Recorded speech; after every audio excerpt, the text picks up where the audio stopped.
So I've been working on a deep dive about Reformation. And by deep dive, I mean like I'm trying to touch the bottom of the Mariana Trench deep dive. But to be honest, I'm going to have to make multiple videos. So, stay tuned. And like usual, I was wondering about where their clothes are made. On their website, you'll see some copy that will be talking about their Los Angeles factory. And they'll also put in like every product description, like when we aren't making our clothes in LA, which in my opinion makes it seem like they're going to be using their LA factory a lot. But as I was going through their sustainability reports year to year, I noticed that the factory locations started taking up less and less space, even though their sustainability reports got a lot bigger. So the first sustainability report that I could find on their website that mentioned anything about their production was in 2017. They say 99% of our stuff was made in the US in 2017. In 2018, they get even more specific and they tell us how much the Reformation factory in LA is making and how much their LA partner factories are making, giving us almost 80% of their clothing being made in the United States. In 2019, we go from 80% to 68%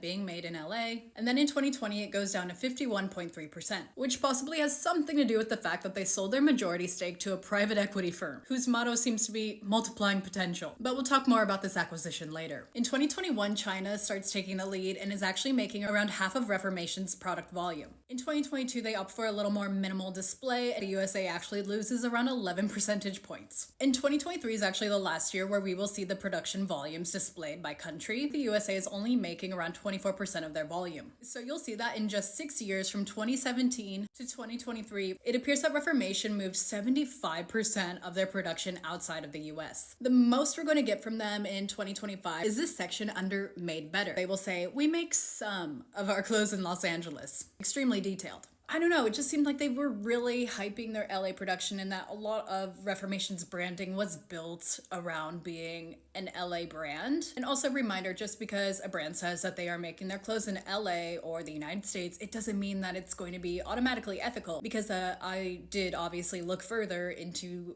Reformation's LA factories and didn't find that great of stuff. That's gonna have to be for a whole other video.